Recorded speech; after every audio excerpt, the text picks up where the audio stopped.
precisamos, de fato, buscar em Ti toda orientação e segurança.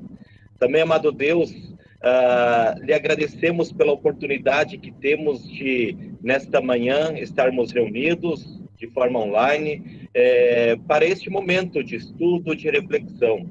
Abençoe o nosso professor, Dr. Ernie Seibert, que irá nos conduzir no estudo nesta manhã de terça-feira. Abençoe a todos os colegas, pastores que estão participando e toda a igreja. E que em tudo sempre possamos permanecer firmes na Tua palavra, que possamos pregar o Teu doce e puro evangelho, que possamos nos alicerçar sempre mais e mais na Tua palavra. Guarde e preserve a cada um de nós de males, de perigos, e que em tudo sempre possamos Te dar graças e louvor, porque o Senhor é o Senhor, o Deus, o Senhor dos senhores, o Todo-Poderoso, o que está acima de tudo. Por isso, sempre recorremos a Ti, em todos os momentos e em todas as horas da nossa vida. Em nome do Senhor e Salvador Jesus Cristo, nós assim pedimos e agradecemos. Amém.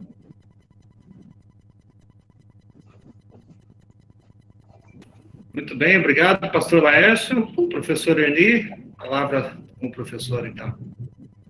Bom dia, uma alegria poder estar aí com vocês, uma tela de um computador, de um celular, de um iPad, mas estamos juntos e compartilhar um pouquinho sobre esse tema que está sendo proposto, que é como preparar uma pregação a partir de uma Bíblia de estudo. Antes de entrar no tema propriamente, dizer que é um dos grandes privilégios que Deus dá para a vida da gente é poder trabalhar com a sua palavra. Se você imagina como isso é um privilégio, imagina que um de vocês fosse convidado para ser o porta-voz de uma grande autoridade, seja municipal, estadual ou federal. Vocês seriam o porta-voz, né? Vocês iam ser a palavra dessa grande autoridade. A gente sabe que o porta-voz, às vezes, é desautorizado pela autoridade, quando ele vai além do que ele devia ter dito. A gente sabe que o porta-voz, às vezes, ele diz o que ele acha, não o que a autoridade acha, e nem sempre essa relação do porta-voz com a autoridade é tão tranquila assim. Agora, nós somos porta-vozes de Deus, né? Quer dizer, pela nossa voz vai a palavra de Deus, né? E que é a maior autoridade que há, né? É Deus. Então, é um privilégio muito grande e Deus teve uma confiança extrema em entregar a sua palavra para nós sermos porta-vozes. Então, é dentro desse ambiente de privilégio, de alegria, de gratidão a Deus, que queremos compartilhar com vocês sobre esse tema. E como para fazer uma pregação a partir de uma Bíblia de estudo, eu quero falar duas coisas. Primeiro, falar um pouquinho sobre esse mundo das Bíblias de estudo, e depois os passos da pregação, como eles podem ser feitos a partir de uma Bíblia de estudo. Quando, há anos atrás, se queria estudar a Bíblia, né? Então, tem as matérias, introdução ao Antigo Testamento, introdução ao Novo Testamento, né?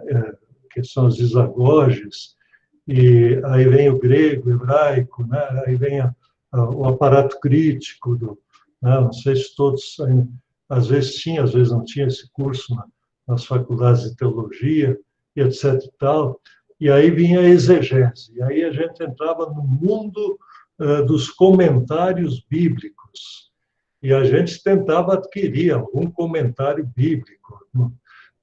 Quando eu me formei, isso já vai quase meio século, os grandes comentários eram um Lenski, que eram de capa verde, que era difícil de adquirir, mas dava 1 metro de livro na estante, né? Ficava bonito até. E no hebraico, eu nunca consegui adquirir, mas tinha um rapaz chamado, aliás, eram dois rapazes chamados Kylan Delich, não sei se lembra disso, e tinha um monte de comentário, aquilo era quase que inatingível. Kreutzmann, né, de Missouri Synod, etc. E tal. Depois começaram a surgir comentários aqui no Brasil, e na vida pastoral, eu não estou tirando o valor dos comentários, são preciosíssimos. Se quem puder ter e ler, é ótimo, né? Faz um bem danado. Mas na vida pastoral, que o cara tem que preparar um sermão cada semana, se é para ler 50 páginas do Lenski ou de outro comentário, para descobrir o que um texto quer dizer, a gente, às vezes, ainda mais tendo que enfrentar isso nem só em português, e às vezes mesmo em português, o texto é tão denso que você não chega nem a entrar lá dentro do assunto, você se perde. Então, esse era o mundo, mais ou menos, do comentário bíblico para uma pessoa comum, né, como eu, que tinha que ir lá preparar uma pregação que fizesse sentido para os seus ouvintes, anunciando a palavra de Deus. Né? Não estou falando mal de nada, estou falando mal de mim. Né? Então, era o meu desafio, acho que outros compartilham com isso. Então, de repente, surgiram, parece que surgiram, agora, nas últimas décadas, Bíblias de estudo, né? Bíblias de estudo que tem uma coisa muito mais resumida. E o pessoal não entendeu o que são Bíblias de estudo. Né? Eu tenho um amigo da universidade, ele escreveu um artigo aqui ele é professor da faculdade, eu acho que, não me lembro se é Teologia ou Ciência da Religião, da PUC, aqui de São Paulo, na revista deles, a revista acadêmica, escreveu um artigo, e aí ele disse o fenômeno mercadológico das Bíblias de estudo. Né? Então, ele escreveu um monte de coisas sobre o ponto de vista mercadológico, como o pessoal quer explorar, e olhou isso do ponto de vista mercadológico. Como ele é meu amigo, eu encontro ele às vezes, eu digo, cara, eu li o teu artigo, né? E tem um pequeno problema que eu achei no teu artigo, do ponto de vista acadêmico. Você estando perto da fonte primária de quem mais Bíblia fez de estudo, você não foi falar com a gente, né? O que é isso? O que são Bíblias de estudo? E você partiu de um pressuposto que eu não sei se é o mais adequado, olhar a Bíblia de estudo como fenômeno mercadológico. Né? Eu chamei a atenção dele para isso, porque a reforma também, né, quando o socialismo tomou conta da Alemanha Oriental e Lutero estava naquela parte da Alemanha, eles começaram a analisar a reforma do ponto de vista econômico, né? Quais eram as brigas econômicas, como a turma da esquerda gosta muito de dinheiro, né? Até o livro mais importante deles é O Capital, né? Então, eles começaram e disseram, não, ali era uma questão de dinheiro que estava por trás, eles não queriam que o dinheiro saísse para Roma, então eles queriam ficar com aquele dinheiro para eles e tal. Então, tudo dá para analisar dessa forma. Eu acho qualquer coisa, né? Covid dá para analisar do ponto de vista financeiro, etc. Mas, às vezes, o cara não pega o que é propriamente dito. Então, vamos lá, eu vou abrir um pouco aí, vamos ver como é que eu tenho que abrir aqui. Abrir uma janela para compartilhar.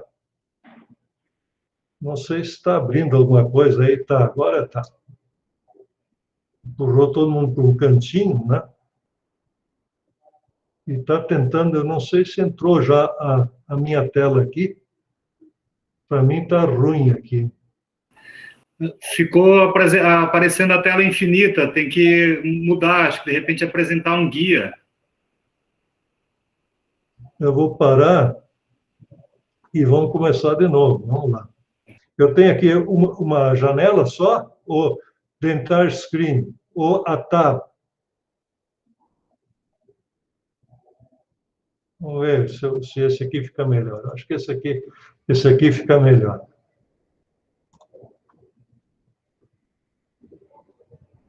Entrou alguma coisa? Está entrando aí a janela? Vamos ver.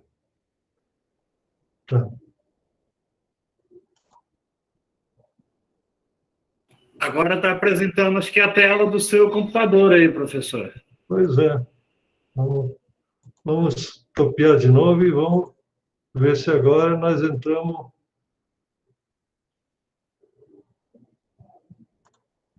Ver se ele me apresenta a hipótese.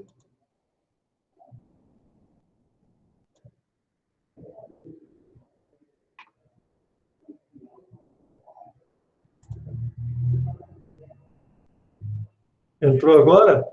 Agora veio. É isso aí. Tá bom. Então, vamos lá. Então, vamos lá. O panorama das Bíblias de estudo. Aí nós estamos. Qual seria a primeira Bíblia de estudo que surgiu ao longo da história? Então, eu tentei pensar um pouquinho nisso, porque, desse ponto de vista, ninguém olhou ainda, eu não achei nenhuma fonte primária para estudar, mas eu acho que uma das primeiras Bíblias de estudo está aqui na tela, essa Hexapla, compilada por Orígenes. Não sei se vocês ainda lembram disso aqui. O que Orígenes fez? Né? Não é Orígenes, aqui o corretor fez uma falta um E aqui. Ele colocou 6 traduções lado a lado lá no Corim de Cabra, para o pessoal poder comparar. Para que isso? Porque ele fez essa hexapla para o pessoal poder estudar. Interessante isso, né? Para poder estudar a palavra de Deus. Então, foi uma das primeiras Bíblias de estudo com praticamente, isso aqui é um pequeno fragmento que ainda era uma edição de um livro só, né, que surgiu. Agora, dando um pulo na história, né, todos aqui é um grupo de luteranos, nós somos todos luteranos. Uma das primeiras Bíblias que a gente aprendeu a apreciar foi a Bíblia de Lutero. A primeira edição é de 1534. E interessante que a Bíblia de Lutero, quando ele editou a Bíblia, não era a Bíblia que tinha lá a primeira coisa, Gênesis, né?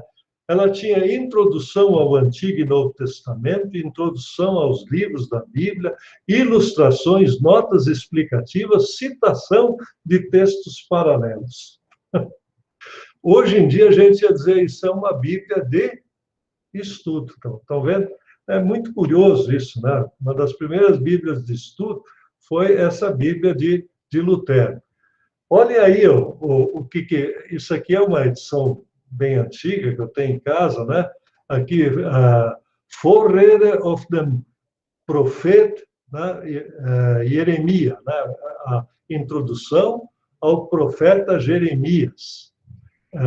E aí você tem não só uma introdução, que não é o texto bíblico, né?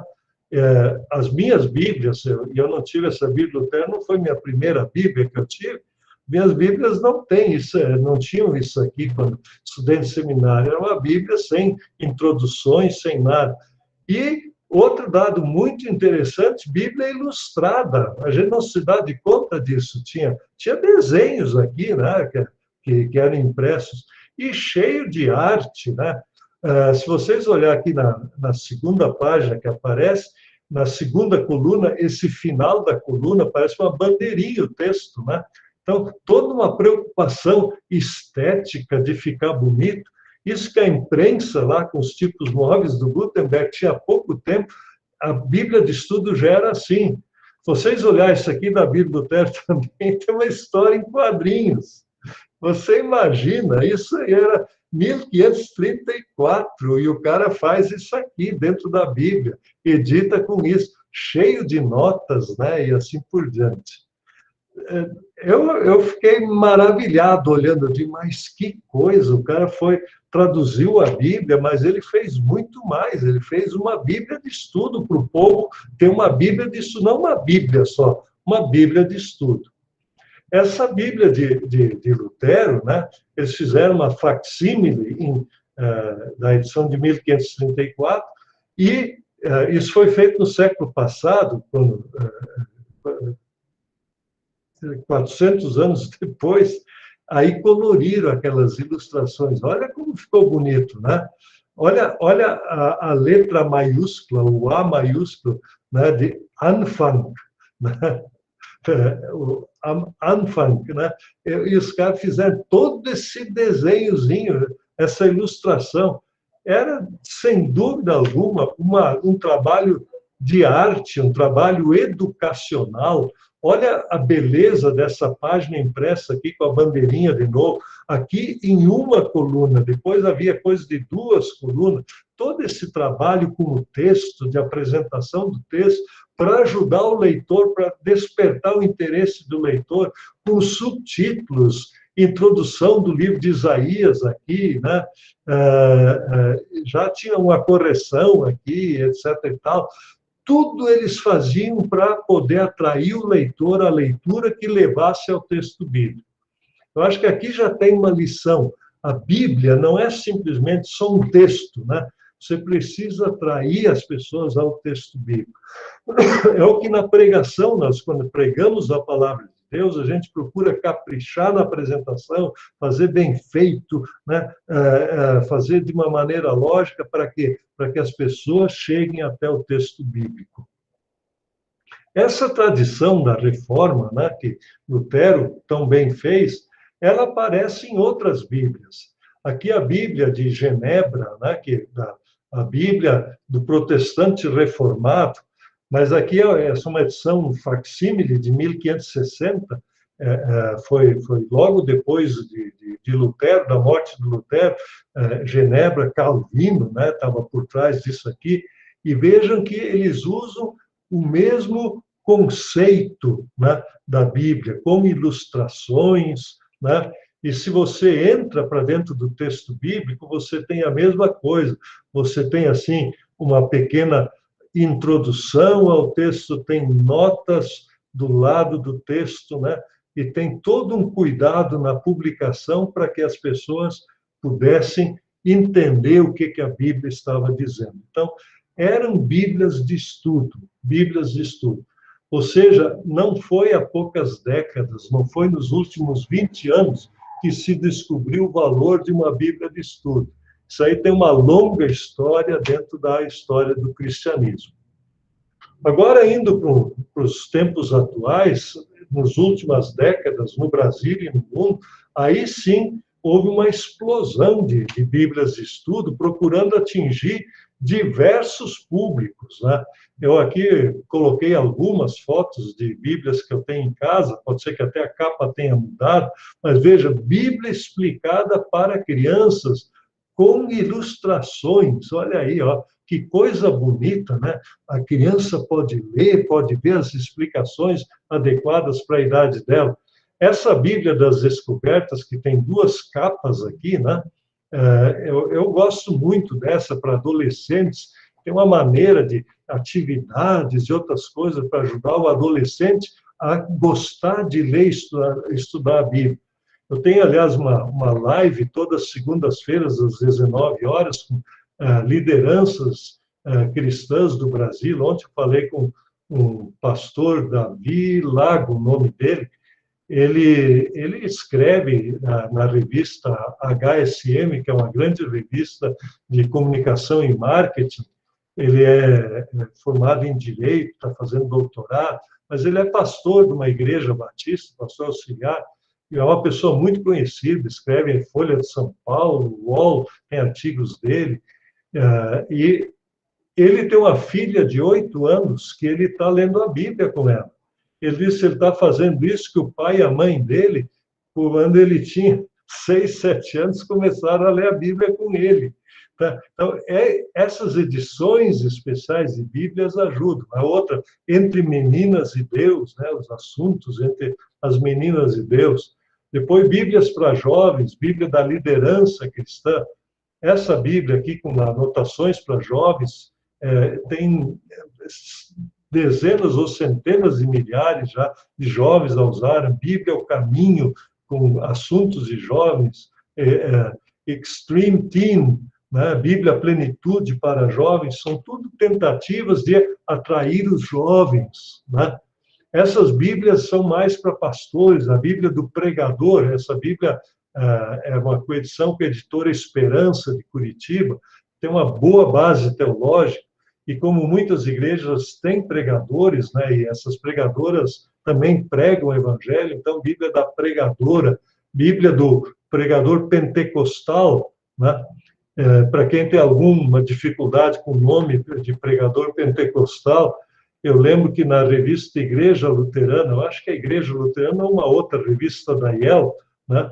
Lá dos anos, pelo menos anos 50, se não antes, tinha um sermão pentecostal, né? E eu fui ler aquele artigo dizendo, o que o cara escreveu aqui? Era o sermão do dia de Pentecostes, aquilo era um legítimo sermão pentecostal. Então, a gente às vezes pensa a coisa e a coisa pode ser bem mais simples do que é. Então, bonito essas Bíblias para ajudar o pastor a pregar. Eu lembro que tinha um comentário que era objeto do meu desejo, nunca consegui, que era um comentário bíblico homilético, né? Onde tinha esboços e coisas.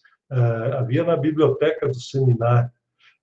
Outro assunto, mulheres e família, né? A Bíblia da mulher, essa entre mulheres e Deus, tem muita gente da IEL que participou, ou só gente da IEL, eu não me lembro bem de todo o conteúdo. Bíblia da família, estudos do pastor Jaime e sua esposa, Judith Kemp.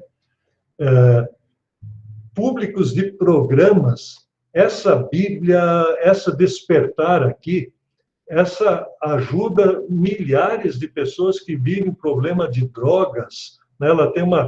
Ela usa a mesma técnica, a mesma orientação dos alcoólicos anônimos, né? Os 12 passos. Então, é uma Bíblia muito boa. Celebrando recuperação, tem igrejas que têm esse programa de recuperação de pessoas que são adictas de alguma coisa, pode ser de drogas, de bebida alcoólica, cigarro, sexo, né? Tem várias que ajudam muito. Bíblia de estudo conselheira, né? Orientação para aconselhamento, né? Ajuda vários temas, psicólogos e psiquiatras escreveram. Essa Pobreza e Justiça aqui tem estudos bíblicos e sublinha os textos bíblicos sempre que tratam desse tema. Então, é bonito que tem essas Bíblias. Bíblia missionária de estudo, uma Bíblia com ênfase na evangelização. Se eu quero preparar pastores ou membros da igreja para ser evangelistas, né? Discipulado. Essa Bíblia da escola bíblica, ela é para o professor de escola bíblica. Aliás, ele tem uma aula de escola bíblica sobre cada livro da Bíblia. Imagina que riqueza seria isso se os alunos da escola bíblica tivessem uma aula sobre cada livro da Bíblia. Seriam 66 aulas já prontas, né, aqui para ensinar. Todas as Bíblias, né, Bíblia Estudo Almeida, NTLH e assim por diante, elas existem por quê? Elas existem para que as pessoas estudem a Bíblia. Estudem a Bíblia. Então, Shedd é uma das primeiras, né? MacArthur, Plenitude, Genebra, Expositor, enfim. Agora, essa Bíblia de estudo que eu vou usar hoje bastante, que é a NAA, a Bíblia de estudo existe para estudar, né? Ela traz, de uma forma resumida, o conteúdo que, de outra forma, eu teria que consultar uma meia dúzia de livros que me ocupariam, às vezes, 2 dias para ler aquilo tudo. Ela traz o resumo de tudo de uma maneira compreensível e didática para me ajudar a entrar para dentro do texto bíblico. Ela não substitui o estudo de outros livros, não substitui, mas ela ajuda aquele que está começando ou aquele que precisa uma consulta mais rápida, ela ajuda o trabalho do pastor. Então, oferece variados recursos para que o leitor se aprofunde no conhecimento bíblico, podem ter ênfase na meditação e na aplicação pessoal ou ter foco em determinado tema ou público. Trazem um grande conjunto de recursos e auxílios. As notas de estudo podem ou não ter conotação doutrinária. Algumas dessas Bíblias que nós vimos têm conotação doutrinária e outras não têm conotação doutrinária muito explícita. Sempre vai haver um ou outro texto que você nota a corrente doutrinária do autor, mas nada que seja assim um grande problema no estudo dessas coisas. E agora, aonde essas Bíblias podem ser usadas? Né? Onde a Bíblia pode ser usada? Para que a gente tem essa variedade? Por exemplo, esses 5 objetivos, isso aqui é uma coisa que vários autores usam. Tem um livro que a Concórdia, eu acho que ainda publica, ele até devia ser atualizado, porque foi escrito já há umas 2, 3 décadas atrás. Acho que o título hoje é A Igreja Hoje, né? Quase a Igreja Ontem, né? Mas isso aqui continua válido. Adoração, ensino, comunhão, serviço, testemunho, são as grandes áreas de atuação da igreja. Muitas dessas Bíblias nos ajudam, por exemplo, na pregação, né? No culto, no ensino, aquela da escola dominical e outras Bíblias, na comunhão, naquela Bíblia Pobreza e Justiça, a Bíblia da Família, no serviço, né? Por exemplo, a recuperação de pessoas drogadas, no testemunho, Bíblia missionária. Todas essas Bíblias podem nos ajudar nos programas da igreja. E aí, como é que elas ajudam? Elas têm recursos, sempre tem esses recursos, uma boa Bíblia de estudo tem introduções, né? Fornece informações sobre a autora, data da composição, contexto histórico, tema principal, características gerais do livro, um esboço, né? Um resumo do conteúdo e a estrutura do livro, né? Tem tabelas, né? Tabelas de pesos, medidas de dias, etc. e tal, que estão fáceis de ver de uma maneira didática. E tem referências, né? Lugares onde isso aparece na Bíblia, né? Uma concordância bíblica, enfim, várias referências que ajudam no estudo da Bíblia. E nas notas de rodapé, você sabe sobre que versículo ele está falando, né? O que versículos está falando, né? E várias ajudas. Isso aqui todas as Bíblias têm mais ou menos esse esquema. Algumas, no fim, têm um pequeno dicionário bíblico, né, que ajuda, né, onde é que a palavra aparece na Bíblia, qual o sentido da palavra e assim por diante. Né? Tem uma concordância temática, por vezes, né? Uma concordância bíblica temática é sobre um tema, e a concordância bíblica, onde a palavra aparece, é quase uma chave bíblica. Bom, essa é a primeira parte que eu queria conversar com vocês sobre... Deixa eu voltar. Eu ainda estou aí com vocês? Estou. Achei. Então, essa é a primeira coisa, o mundo das Bíblias de estudo. Né? Então, para mostrar para vocês que é um mundo acadêmico, né? Diversificado, não é simples, são grandes especialistas, os autores são pessoas, às vezes, equipes, né? Equipes que trabalham em cima de uma Bíblia dessas, com nomes famosos. Eu acho que os pastores luteranos conhecem as Bíblias de estudo aí de Lutero, né, ou da Reforma, onde muita gente que a gente conhece trabalhou e escreveu notas e introduções e assim por diante, ou a gente não conhece, mas já ouviu falar o tal de Lutero, né? As notas dele, né? A gente não conviveu com ele no seminário, mas é um autor que a gente aprecia muito, então aparecem as notas. Então, tudo isso é feito com um propósito. Qual é o propósito? De estudar a Bíblia. Não sei se vocês me enxergam, me acham aí na telinha, está pequenininho, mas eu costumo dizer nas Bíblias de estudo, usar uma expressão que Lutero também usava. Se você pegar a Bíblia assim, ela parece uma manjedoura, não é mesmo? Parece uma manjedoura. Né? Então, no texto bíblico, quando você pega uma Bíblia, essa parte de baixo das notas, ela perde a atualidade. Ela perde a atualidade. Não existe uma Bíblia de estudo, né? Se você pegar mesmo Lutero, a Bíblia de Lutero, ele trata de assuntos lá que hoje em dia o pessoal até tem dificuldade de entender, né? Como é que era o sistema de empregado doméstico, como é que era o sistema de governo daquela época. A gente às vezes acha que era igual a hoje e era totalmente diferente. Tá? Então, essas coisas, das notas, elas perdem a atualidade. Agora, o texto da Bíblia, propriamente dito, o texto da Bíblia, que está em destaque sempre, esse é o que permanece para sempre. Então, a gente tem que distinguir as notas, como no comentário bíblico, né? O comentário bíblico, ele perde a atualidade, porque sempre é mais ou menos o seguinte, você aplica as coisas para o seu tempo, para os problemas do seu tempo. Então, quando a gente se desatualiza na teologia, não é que desatualiza a Bíblia, desatualiza o que você diz para a realidade. Então, esse é o grande desafio do pastor, falar para a realidade. E as Bíblias de estudo, então, nessa manjedoura que se abre diante de nós, tem que encontrar o Cristo, tem que encontrar o Cristo.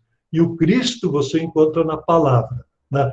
Os comentários ajudam, eles despertam o pensamento, eles trazem reflexões, eles ajudam a gente a pensar o texto, mas eles não são a parte mais importante.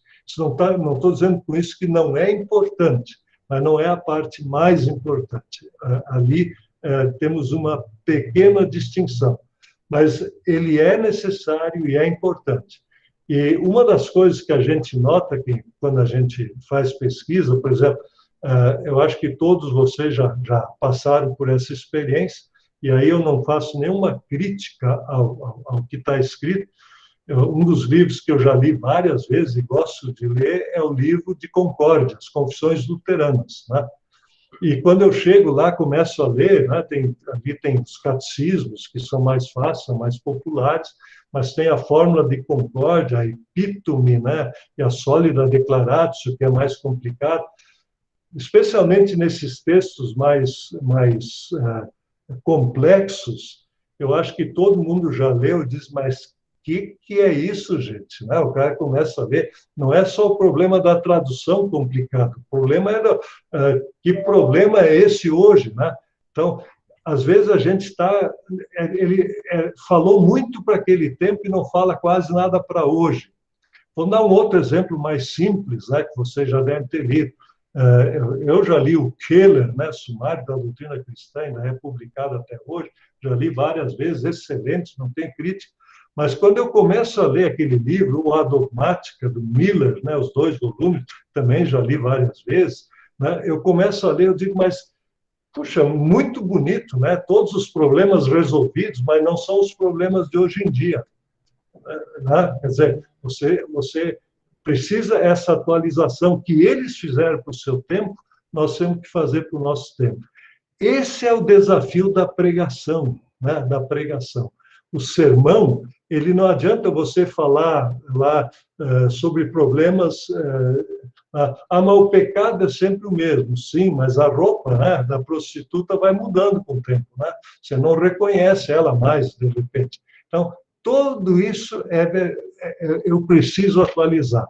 Né? Quer dizer, se eu falo, por exemplo, na devoção, né, diária, se eu penso na devoção que meu pai fazia comigo, e a família, meus irmãos, o pai e a mãe fazíamos há 60 anos atrás, 70 não era nascido, mas 60 anos atrás, quando eu fazia aquelas devoções, o pai fazia conosco, hoje não dá para fazer. Eu duvido que vocês todos consigam fazer uma devoção. Sentar depois da janta, todo mundo come junto na janta, e aí todos os dias a gente lê a Bíblia, lê o devocionário, faz a oração, ora o Pai Nosso, depois fica lá limpando um pouco a cozinha, um seca a louça, outro lava, e vai para a cama. A vida hoje não é assim.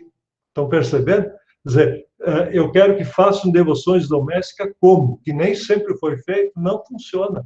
né? O culto, né? Como é que eu vou fazer o culto hoje, né? E aí às vezes eu fico pensando, eu sou muito litúrgico, mas eu acho que às vezes a gente dá um susto no cara, opa, entrei num troço de 1.500, né, mais ou menos, ou 1.300, né? O cara não se encontra dentro daquela realidade lá, às vezes.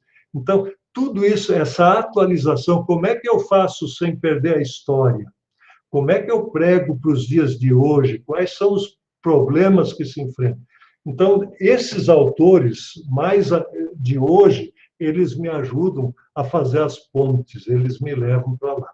Tá? Então, isso eu queria... Esse é o primeiro capítulo que eu quis trazer para vocês, esse mundo. E antes de ir adiante, deixa eu ver quantos tem aqui. Tem 88. Se 88 falar, eu tenho descanso até amanhã.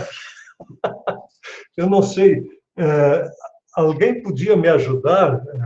Pelo menos eu queria um pouco de interação, porque eu estou cansando de falar sozinho. Um ou dois, né? Eu também não sei os estados, eu só sei que tem um capixaba, que é o Nivaldo. Mas tem outros capixaba aqui, né?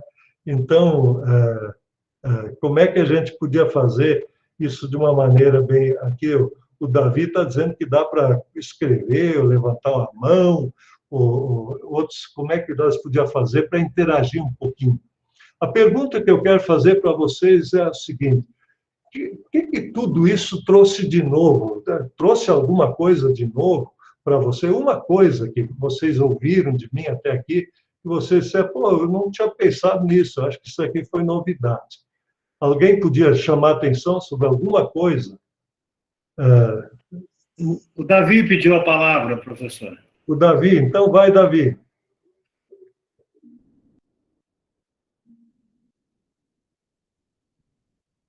Eu tenho a impressão que se o Davi falar com o microfone aberto, fica mais fácil.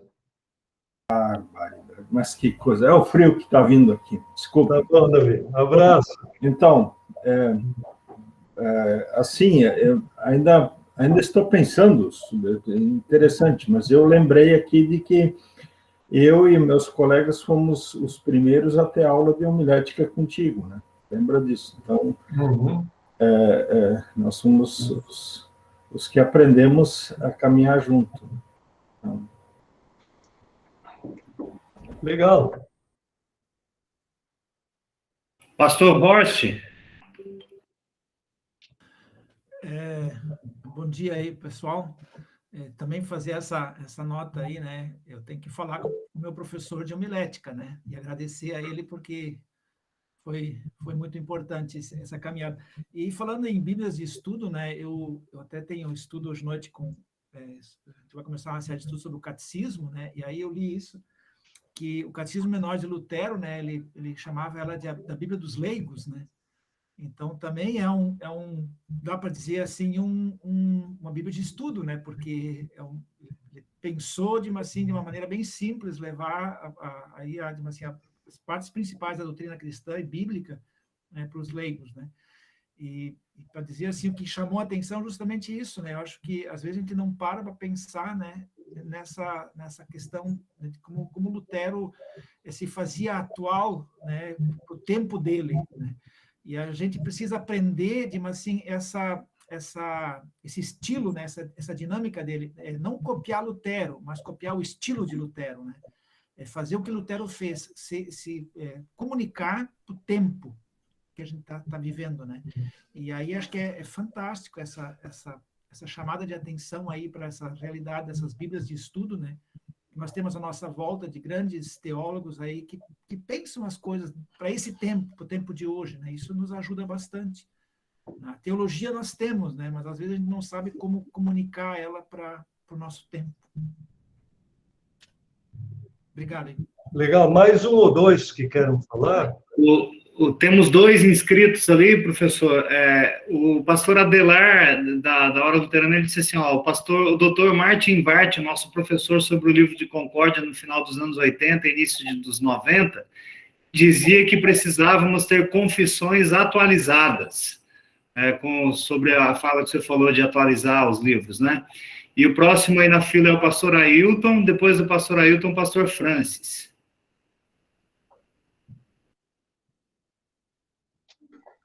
Professor, bom dia, colegas. Bom dia, Ailton. Eu quero dar um testemunho aí sobre o uso da Bíblia de Estudos. Nós temos a família que se reúne nas terças de noite e temos aí um bom número de pessoas que participam, né? Nós temos bastante irmãos, sobrinhos e primos também. E é interessante que quando eu faço, uma semana sou eu, outra semana é o pastor Joel, que dirige a leitura do Evangelho de João. Eu uso sempre o recurso da Bíblia de Estudos. E como é legal a gente poder fazer essa dinâmica diferente do que fosse um sermão dentro da congregação. Quando é o sermão, a gente procura trazer toda aquela estrutura que o Senhor nos ensinou na aula de homilética, né? E a gente percebe mesmo essa diferença quando procura apenas a Bíblia de Estudos. É muito dinâmico, muito interessante e bastante dicas ali para o pessoal que gosta de ouvir os comentários. Só um testemunho aí sobre esse uso aí das Bíblias de Estudos. Obrigado, Ailton. Tem mais a fila e depois cortamos para ir adiante, tá bom, Joel? Você vai colocando aí. Então, o Francis, depois o Tardelli, daí a gente encerra. O pastor André, ele levantou a mão depois que encerrou a inscrição. André, você fica para o final. Fica para a próxima rodada. Bom dia, pastor Erni. Bom dia também, colegas. Bom dia, Francis. Privilégio estar com vocês aqui, especialmente ouvi-lo também. Não foi meu professor no seminário, mas a gente acompanha os trabalhos aí também, especialmente pelo Facebook, as lives que tem feito. Agradeço muito por isso. E a respeito do que tens falado aqui, me fez lembrar muito o próprio movimento da Reforma, né? Quando tem um título de um livro chamado The People's Book, ou O Livro do Povo, né? Com a proposta de dizer que, na verdade, a Reforma, a gente tem a ideia de que as pessoas não tinham acesso à Bíblia, né? O que não é bem verdade, né? As pessoas até tinham acesso, depende de alguns lugares, obviamente eram proibidos, mas, de certo modo geral, a Bíblia estava disponível, mas era um livro distante do povo, né? Uma vez que especialmente as traduções começam a falar mais a linguagem das pessoas, as pessoas começam a tomar mais para si essa linguagem e ter, de fato, uma coisa muito do seu coração, né? A própria tradução de Lutero é um exemplo disto, né? Olhando para o tema de hoje, especialmente as Bíblias de Estudo, me parece que hoje, de novo, as Bíblias de Estudos fazem esse movimento de trazer o estudo sério da Bíblia para a mão das pessoas, do povo simples. Porque, de certa maneira, a academia meio que separou isso, né? Você tem, até citaste no início ali, grandes autores que fizeram livros realmente colossais, mas que você só vai encarar se você for, de fato, estudar a fundo e viver, talvez, disto, né? Então, isso trouxe uma certa dificuldade de as pessoas debaterem teologicamente de modo mais adequado, né? E as Bíblias de Estudo trazem isso de novo para as pessoas. Agora, as pessoas que têm uma Bíblia de Estudo podem, de repente, saber questões muito básicas e pontuais sobre o texto bíblico e podem, de repente, de novo, trazer a Bíblia para o seu estudo, para o seu debate dentro da igreja, enfim, para os estudos bíblicos. Então, eu vejo as Bíblias de Estudo muito parecido com esse movimento da Reforma, em trazer de novo a Bíblia para a mão das pessoas, para que elas falem sobre isso. Acho que isso foi uma das coisas que me chamou a atenção. Lhe agradeço por isso. Obrigado, Francis. Quem mais? Pastor Tardelli, e daí depois, quando retornar a palavra aos participantes, o primeiro a falar depois é o pastor André. Tá? Bom dia, colegas. Bom dia, professor Erni.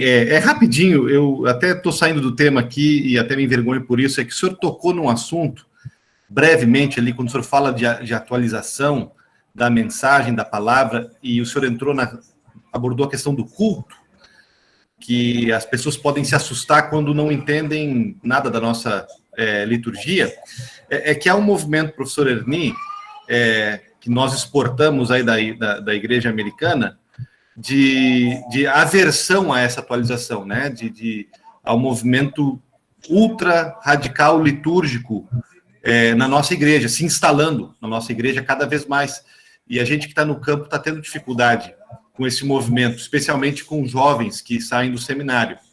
A gente já debateu isso em outros grupos e tal, não é o assunto do senhor hoje, mas é que a gente respeita tanto sua opinião, sua estrada, que eu não podia me deixar aqui de pedir, assim, se em algum momento o senhor puder comentar um pouquinho mais sobre isso.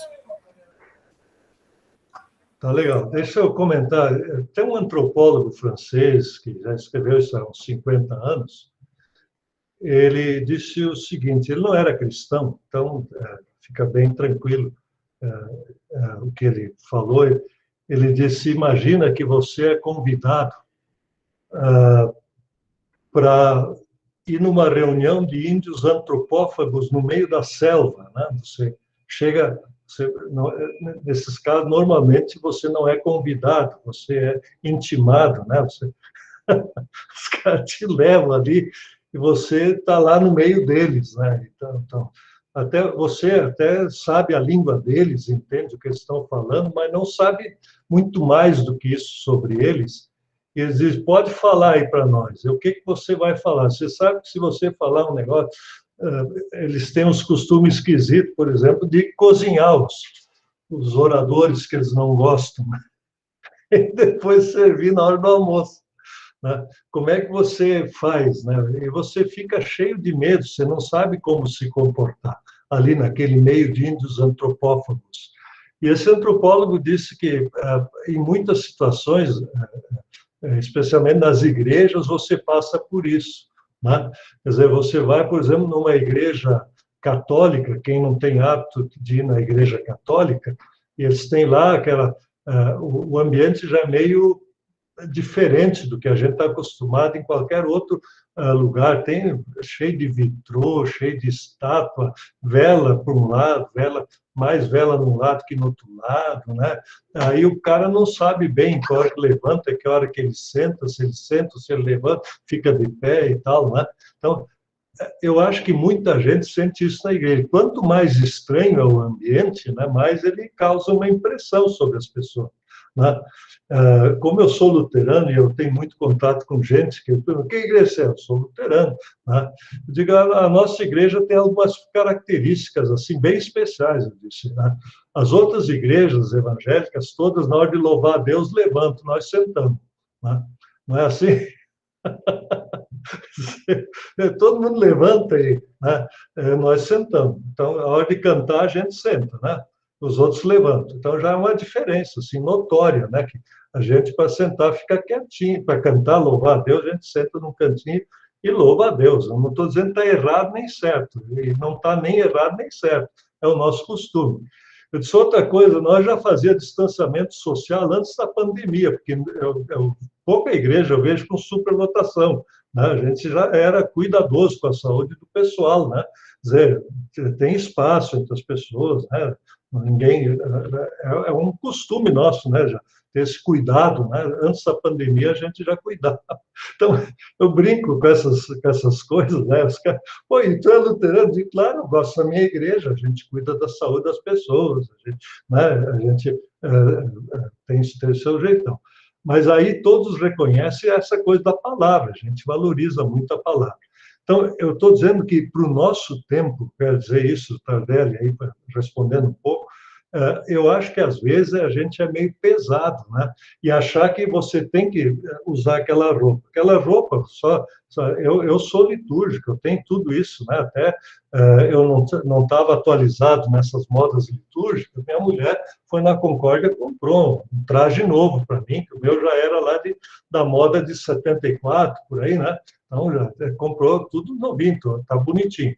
Né? Mas o caso é o seguinte, eu brinco com isso, mas essas roupas que o pessoal tanto valoriza, às vezes, elas, no tempo de Jesus, iam causar um estardalhaço, né, no meio das multidões. Imagina o cara de colarinho litúrgico distribuindo pães e peixinhos da multiplicação, né? Quer dizer, eu sou o ministro da palavra, né? Com a estola, né? E tal. Eu apenas quero localizar isso no tempo, não estou desvalorizando. Eu ressaltei muito, eu sou litúrgico, eu gosto do culto litúrgico, eu me sinto bem dentro desse culto litúrgico, mas eu acho que, como já dizia o João 23, na década de 60, lá quando fez o Vaticano II, precisamos de um adornamento, né? Precisamos de uma atualização, né? Quer dizer, você não pode, né? Como eu também gosto muito de churrasco, né? Mas se me der churrasco todos os dias, é um exagero, né? Uma vez por semana, 2, tá bom, né?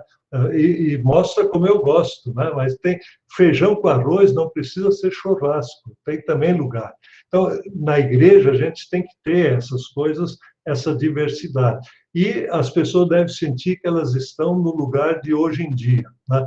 A gente, às vezes, se restringe e a gente descobre uma coisa bonita, né? E acha que aquele é tudo que existe. Tem mais coisas bonitas, né? E tem coisas bonitas que a gente nunca descobre. Então, ter esse refrescar de... É isso, Tardelli, eu queria dizer em comentário. Vamos adiante, então. Agora vamos entrar para o que é o ponto... Deixa eu ver se agora eu consigo de novo. Eu tenho que entrar por aqui, eu acho. Aí eu entro aqui, vamos compartilhar a tela. Vai aparecer. E aí eu tenho que botar essa tela aqui, ó. Apareceu?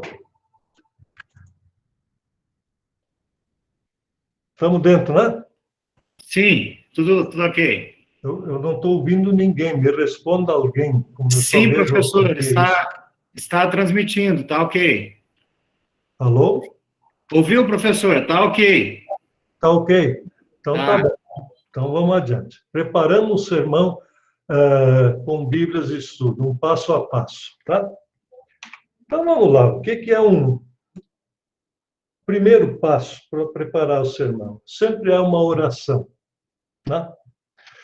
Quando eu digo que é oração, o simples fato de eu dizer que a gente deve começar com uma oração já me põe no meu lugar, né?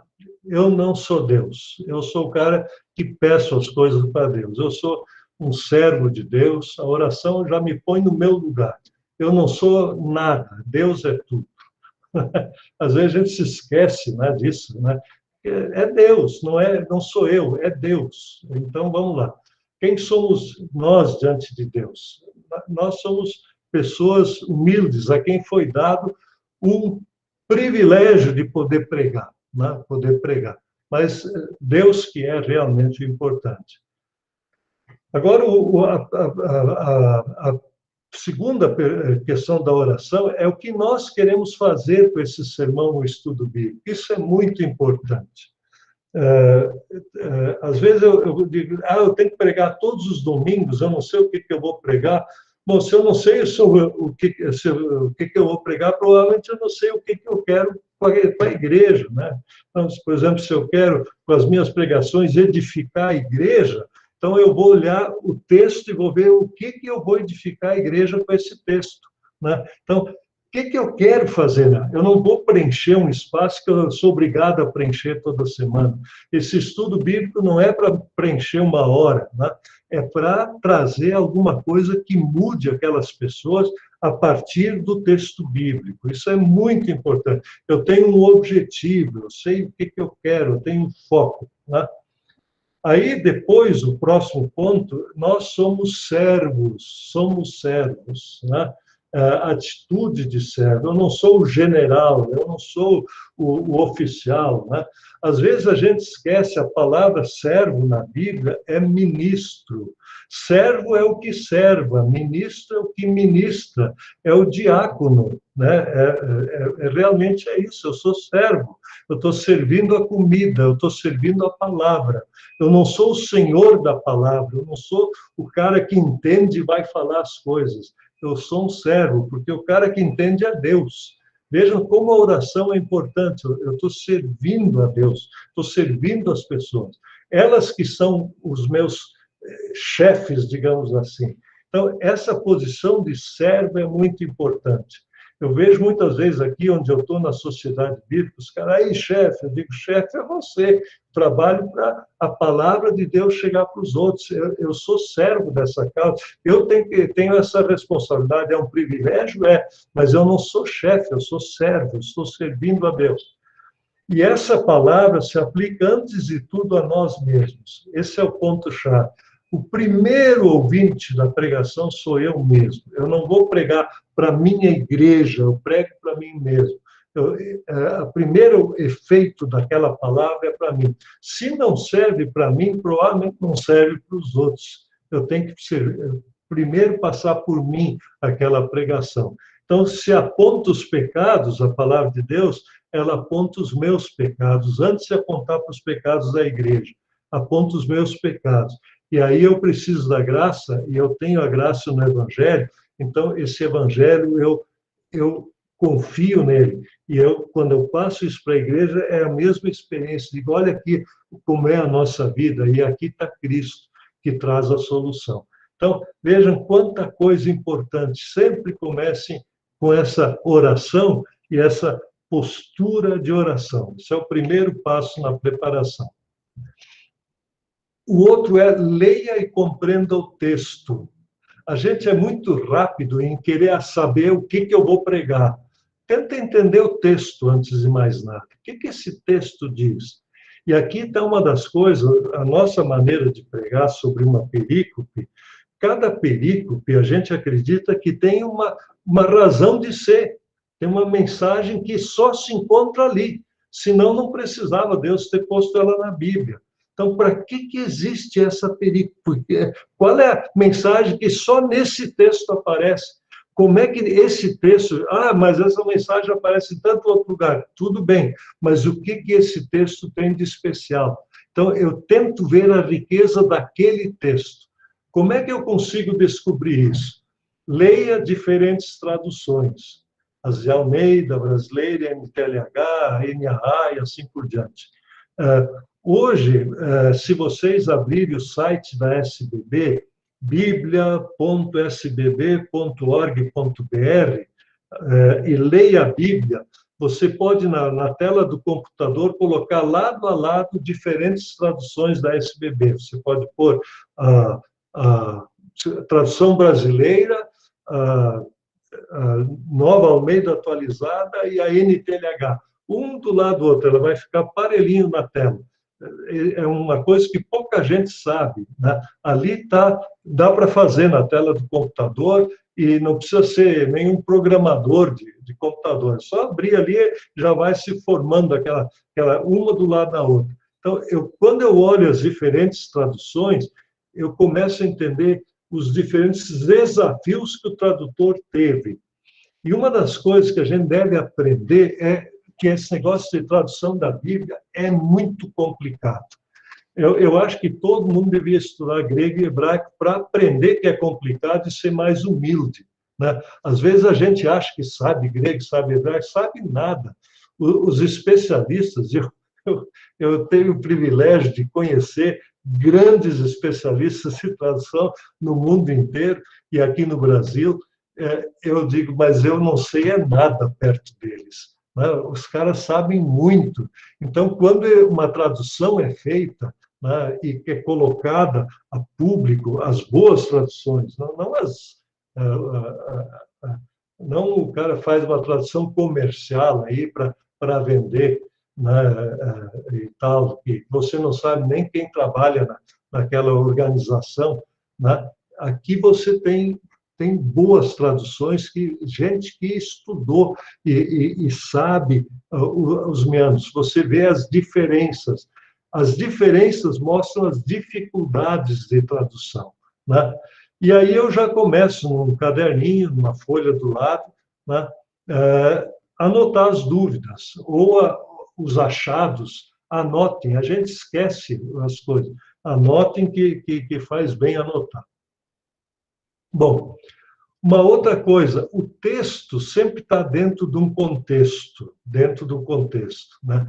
Então, quando você vai ler, seja lá o Evangelho, seja lá a leitura do Antigo Testamento, Epístola, seja lá o que for, né? Dá uma lida na introdução, né, daquele livro. A Bíblia de Estudo nos favorece que é rápido, você vai lembrar das aulas que você teve, você tem curso de teologia, né? Gênesis, o termo grego, de onde vem Gênesis em português, é a maneira como a Septuaginta nomeia o primeiro livro da Bíblia, significa origem ou princípio, né? O que corresponde, de um modo geral, ao conteúdo do livro. Esse Gênesis, por exemplo, é muito interessante, é o Bereshit, né? No princípio, né? Que é hebraico, a gente, no princípio, a NTLH põe no começo, né? No começo, Mas princípio não é começo, né? O princípio ativo de um remédio não é o começo do remédio, né? É a base do remédio. A base de tudo é o gênesis de tudo. Olha quanta coisa eu começo a entender a partir disso, vou me aprofundando. Então, eu leio a introdução, leio o esboço do livro, né? Eu sei em que sessão, com quem ele estava falando, qual era o assunto que estava sendo tratado. Eu vou começar a errar menos na minha compreensão do texto. Observe o contexto daquela perícope que você vai usando. Em que seção do livro está o texto, quem está falando, para quem está falando, né? Por exemplo, lá nos evangelhos, Jesus estava falando, preparei um estudo homilético, acho que foi para a Igreja Luterana, né?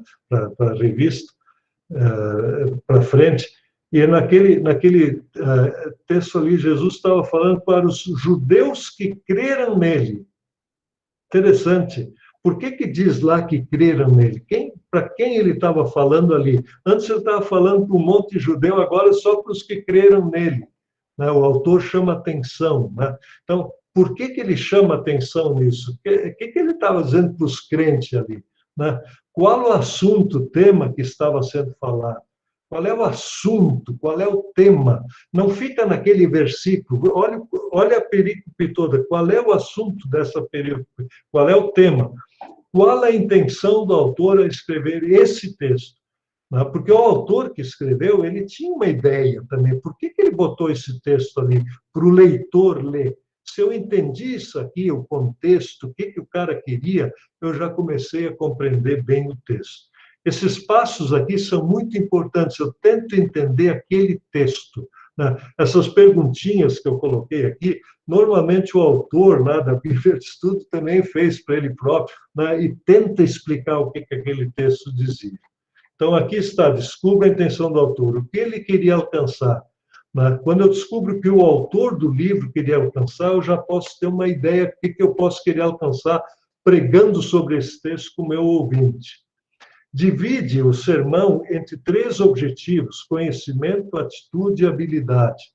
Quem é da área de ensino, né, ele sabe que essas 3 divisões você faz para qualquer plano de curso, para qualquer palestra conhecida. O que eu quero alcançar na área dos conhecimentos? O que a pessoa deve saber depois dessa pregação? Qual é a atitude que eu quero despertar? Qual é a habilidade que eu quero desenvolver? Atitude é na área dos sentimentos, né? Dos sentimentos, qual a habilidade? Isso aqui,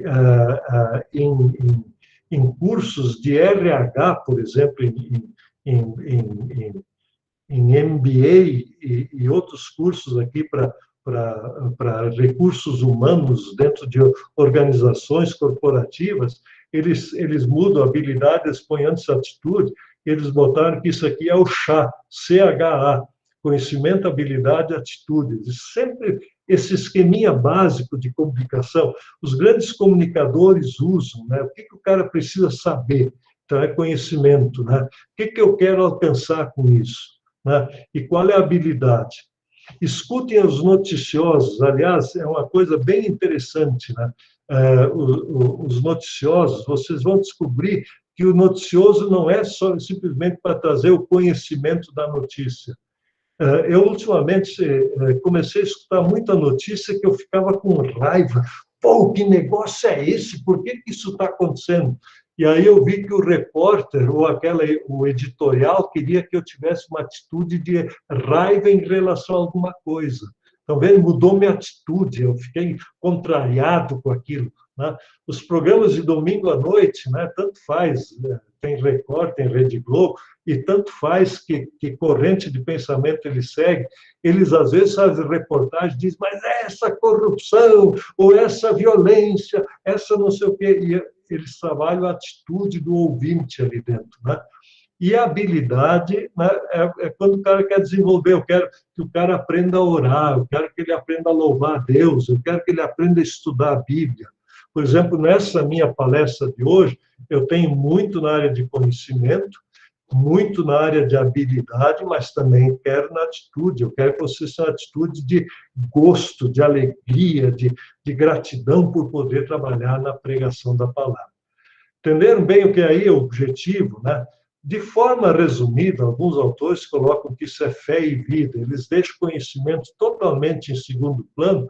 Fé seria atitude, vida seria habilidade. Então, a intenção do autor, qual é a intenção do autor bíblico quando ele quer? Depois, o que a Bíblia quer fazer comigo, eu quero, na minha pregação, fazer com o meu ouvinte. Então, essa é uma ponte importante na homilética. O que ele queria combater? Quais são os problemas que ele estava tentando mostrar? Qual é o pecado? Qual é a coisa errada? O que tinha que mudar? O que ele quer mudar? Então, o que ele quer combater lá no texto bíblico? Ele está falando do quê? Né? E como ele ajuda a superar os problemas. Né? Então, aqui nós temos lei e aqui nós temos evangelho. Combater, o que eu vou combater? Isso é a lei, eu mostro as consequências daquilo, como aquilo é uma desgraça para o ser humano, e aí eu mostro como superar, através do Evangelho, que é sempre cristocêntrico. Aliás, isso aqui faz com que a dinâmica da pregação seja cristocêntrica. Aqui entra a necessidade de falar sobre Cristo. Então, se eu olhei o meu texto, eu tenho tudo isso, é bom olhar os textos paralelos, né? Aqueles que mencionam ali, olha aquele versículo lá, olha aquele, aquilo ajuda a entender melhor o texto. Estou fazendo uma boa exegese do texto, estou tentando ser bem textual na minha pregação. Então, aqui é a parte de estudo do texto propriamente dita, a parte anterior. Agora nós vamos para reflita como isso é verificado.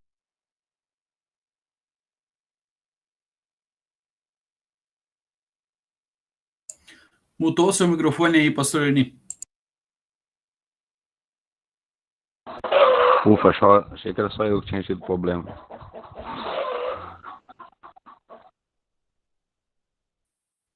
Professor Eni, seu microfone está mudo, tá? Ouviu que o teu microfone está mudo?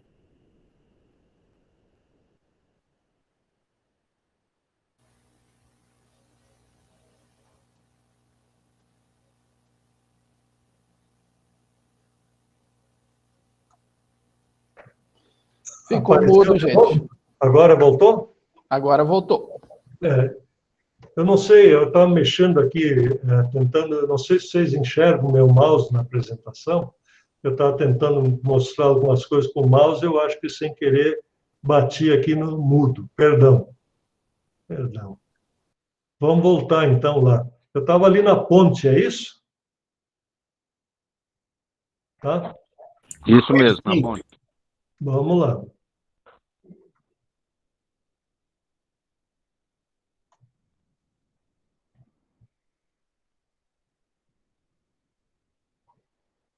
Voltou a ponte? Sim, sim. Então tá. Então veja, agora conexões com a atualidade, né? Como é que esse texto se conecta com a atualidade? Aí é importante dizer que a conexão, às vezes, não é tão direta assim, né? Eu vou dar um exemplo que não tem nada a ver, mas que ilustra muito bem essas conexões com a atualidade. Lá na década de 60, 50, 60, os grandes teólogos, né, quando tiravam uma foto para ser publicada, faziam a pose, muitos deles com um charuto na mão. Alguém já viu uma foto dessa? Acho que já, né? Com um charutão na mão, né? Ou um cachimbo, segurava um cachimbo, e aquilo era charmoso, né? O cara, o teólogo lá, ele fuma seu cachimbo, né? Pita um charutão daquele tamanho. Ninguém associava isso com pecado, né? Hoje, se eu vou aqui na Sociedade Bíblica fumar um cigarro, eu não fumo mais, mas se eu fosse aqui fumar um cigarro, eu estaria com os dias contados aqui dentro, né? E não porque as igrejas, porque a sociedade não aceita que alguém fume dentro do ambiente fechado. Então, e muitas igrejas associam isso a um pecado. Então, vejam como a atualidade muda de tempos em tempos. Eu estou tomando uma coisa que não era visto como pecado e é visto como pecado. Né? A mesma coisa ao uso, não o abuso da bebida alcoólica e uma série de outras coisas, certas vestimentas, que nós já falamos antes, até vestimentas litúrgicas, comidas e assim por diante. Como é que se conecta a Bíblia com a realidade de hoje? Né? Então, eu lembro do meu orientador de doutorado, ele disse, se você perguntar o que a Bíblia diz sobre o uso de entorpecentes, de drogas, né, a resposta é nada. A Bíblia não fala sobre esse assunto. Não tem cocaína na Bíblia, não tem maconha na Bíblia, não tem tráfico de drogas na Bíblia. Agora, é claro, você tem que fazer as conexões com a atualidade e aí atualizar esse texto bíblico.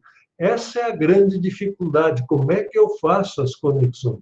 Porque a Bíblia é um texto de mais de 2000 anos atrás, no mínimo, né? E agora, como é que eu conecto isso com a atualidade? O que eu falo para o dia de hoje? Então, esse é o desafio do pregador. E aí as ilustrações começam a ficar importantes, né? Que o ser humano aprende muito não é só pensamento dedutivo ou indutivo, ele aprende muito por analogia. Eu dou um exemplo, né? Eu lembro que, há uns anos atrás, até olhei umas novelas da Globo, e eu comecei a parar de olhar porque eu me irritava, que em cada novela tinha um homossexual, né? Eu disse, mas para que tanto homossexual? Cada novela tem um homossexual, né? Esses dias eu fui olhar como é que estavam as novelas hoje, eu descobri que hoje tem um hétero em cada novela. Cada novela da Globo. Mais ou menos a proporção inverteu, né? Então, quer dizer, o cara hétero, que é o cara meio engraçado, meio fora de... Né? Hoje já é todo aceito. Agora, como é que houve essa mudança dentro da nossa sociedade? É que eles contavam histórias bonitas, que o pessoal gostava de ver, todo dia ele olhava. Ah, mas isso é só uma historinha. Isso é o ensino por analogia. A ilustração, ela ensina por analogia. Você começa a fazer analogias daquela realidade do tempo da Bíblia para o nosso tempo hoje. Então, essa é a aplicação, essa é a ponte do sermão que precisa ser feita, né? Uma vez que eu aprendi o que esse texto diz para a realidade de hoje, como é que eu faço essas pontes, essas analogias, que ilustrações eu tenho, como é que eu posso transmitir, aí eu organizo o material que eu quero falar para o meu ouvinte. Aí você pode inventar o que você quiser, mas você vai sempre ter um tema e vai ter algumas partes que você quer falar. Você pode fazer isso com PowerPoint, você vai ter um tema e algumas partes. Pode ser uma parte, não existe. Tem que ser 2 partes, 3 partes, 4 partes, 10 partes, mas você vai ter um tema e algumas partes. Então, organiza o material para o ouvinte. Qual é o tema? Mais ou menos pergunta qual é o tema do texto. Esse texto fala sobre o quê? Ele fala sobre amor, mas o que o texto diz sobre o amor? O amor é alguma coisa, então ele diz isso sobre o tema. Estabelece esse tema daquele texto. O que esse texto diz? Qual é o tema? Aí aplica para hoje. Qual é o tema para hoje? Como é que eu falo hoje? Como é que eu quero dizer isso para hoje? Eu tenho que comunicar isso para hoje. E o tema, ele vem sempre seguido por uma pergunta diretriz. Qual é a pergunta diretriz? A pergunta diretriz é a pergunta: o que o texto diz sobre esse assunto? O que é isso? E aí ele diz isso, vem as partes. Essa pergunta diretriz, na pregação, ela é chave em relação ao tema, né? Por exemplo, tem temas que não me provocam pergunta nenhuma, né? Aí eu não sei fazer nada com as partes, né? Por exemplo, organize o material para o ouvinte. Se esse é o tema que eu quero falar, organizar o material para o ouvinte. Tá bom, então, vamos organizar o material para o ouvinte. Qual é a pergunta diretriz? Tem alguma coisa? Como é que organiza? Pode ser? Como é que organiza o material? Então, é como? Organiza o material assim, assim, assim. Perceberam como o tema deve provocar? Aqui é ruim de provocar, né? Se eu ponho, em vez de organizar, tiro essa aqui fora, tem o material para o ouvinte, o material para o ouvinte. O cara não consegue perguntar nada, né? Então, não tem diálogo com o ouvinte. O meu ouvinte não sabe o que me perguntar. Então, sempre assim, faça um tema, e o que o tema pergunta? Isso vai ser respondido nas partes. Aqui está a dinâmica do diálogo, né, da comunicação, né? Às vezes até o grande comunicador faz a pergunta, e o que eu vou dizer agora? E eu quero dizer, o que você vai dizer? Eu vou te dizer isso, e aí ele fala sobre isso, né? E aí ele faz uma outra perguntinha, essa é a pergunta diretriz. Ele já faz o tema em forma de pergunta, e a pergunta está lá, e eu quero saber o que ele quer dizer. Aí o cara me responde, e ele está dialogando comigo, mesmo falando sozinho. Tá? Então, isso é organizar o material. Como é que eu vou levar o material para o meu ouvinte? E, no final, o que o ouvinte levará da mensagem? Ele vai levar o tema e as partes. Ele vai levar o tema e as partes. Ele vai lembrar no dia seguinte, o que o pastor falou?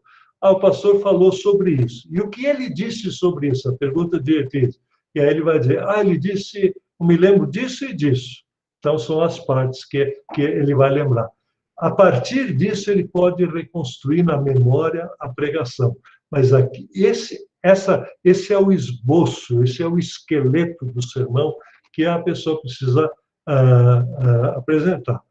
Revise o trabalho e termine novamente com oração. Termine novamente com oração. Vamos fazer antes de entrar no exercício, vamos fazer uma pequena pausa, deixa eu olhar aqui, para a gente dar uma conversada com vocês. Voltamos aí? Vamos ver se eu estou aplicando aquilo que eu estou dizendo que é bom fazer na pregação, tá? Alguém pergunta sobre esse nosso, como é que chama o nome bonito? Webinar de hoje, né? Tá bom. Vocês tinham um webinar, aí o cara, sim, eu participei de um webinar, gastei um tempão com aquilo. Sobre o que era o webinar? Qual é a resposta? Qual é o tema do webinar de hoje? Como preparar sermão utilizando a Bíblia de Estudo. Muito bem. Então, esse é o tema, né? Esse é o tema. Você vai lembrar, como preparar o sermão. O que ele falou sobre isso? São as partes. Pergunta diretriz. Quais são as duas partes que eu falei? Primeira grande parte que nós gastamos antes de começar a fazer pergunta.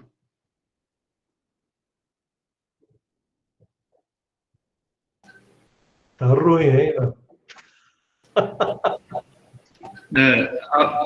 Apresentou as Bíblias de Estudo, origem das Bíblias de Estudo, propósito das Bíblias de Estudo. O que são as Bíblias de Estudo. E a segunda parte, como fazer um sermão com as Bíblias de Estudo. Estão vendo? Tem duas partes. Na primeira, tem um tema e tem duas partes, né? Como apresentar, como? Pega e estude a Bíblia, entenda o que é uma Bíblia de Estudo, e aí você prepara o sermão. Então, isso é o tema e as partes. Está vendo? Qualquer coisa. O webinar era como um sermão, tinha um tema e duas partes. Ele vai ter uma terceira parte, que é o exercício prático agora. Mas sempre é assim. Qualquer coisa que você organiza, um webinar, um PowerPoint para a igreja, você não pode achar que, não, é uma sequência de ideias. né? Então, o que o pastor falou no domingo? Ele falou sobre uma sequência de ideias. Maravilhoso, consolador, né? Todo domingo, meu pastor me passa uma sequência de ideias. Eu saio de lá confortado, né? Aí o cara diz, mas uma sequência de ideias sobre o quê? Eu não lembro, mas foi uma boa sequência de ideias. Esse é o ponto da pregação. Eu falo sobre esse texto, e aí eu pego esse texto, tem um tema, e o tema tem as partes. Agora, essa sequência de ideias vai ter, quando eu sei o texto, o tema e as partes, ele vai estar presente. Por isso que a gente faz esse exercício de organizar o material. Ok, vamos então para a última parte aqui, vamos lá. Acho que era aqui.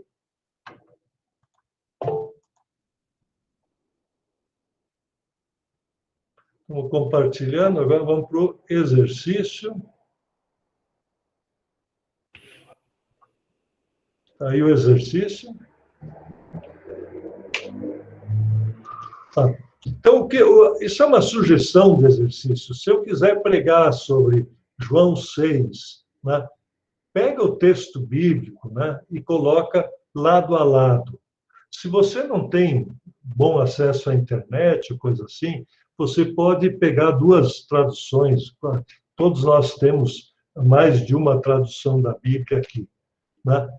Leia a introdução do livro, leia a introdução do livro. O que João diz? Olha aqui, no caso era João, autor e título, quem é autor, data e lugar da escrita, o tema do livro, propósito, ocasião, olha aqui o propósito, qual é o objetivo de João ao escrever esse evangelho, quais são os assuntos principais do evangelho, a cronologia, onde é que ele está e tal. Isso eu aprendo do livro. Aí, o esboço do livro aqui, resumo, história e salvação, aqui está o esboço do livro. João 6, eu vou achar lá dentro do esboço, onde é que está João 6, eu vejo como é que ele chegou rapidamente, através do livro, naquele lugar. E aí eu tenho mais ou menos o que havia. Aí eu vou lá no João 6, né, e começo a estudar, né, o 6, versículo tal. E aí eu faço estudo desses comentários, tentando entender o texto. E aí eu terminei o primeiro passo, que aprendemos com o texto. O que esse texto ensina? Aqui eu devo ter compreendido o texto. Notem, como eu estou falando com vocês, que têm acesso ao original, não deixem de olhar. E aí eu recomendo para vocês que olhem a Bíblia interlinear, o Novo Testamento e o Antigo Testamento interlinear. A gente vai, com o tempo, esquecendo. Dizem que uma língua é como andar de bicicleta, né? Não é que você esquece, mas que você voltar a ela depois de um tempo é muito complicado. Então, esse é o ponto. Você precisa auxílio e o interlinear ajuda, né? Aqui, como organizar o material? Pensamento central do texto leva ao objetivo da pregação. Dinâmica, lei e evangelho. Tema da pregação. Pergunta diretriz, dividindo em 2 ou 3 partes, expandindo o esboço.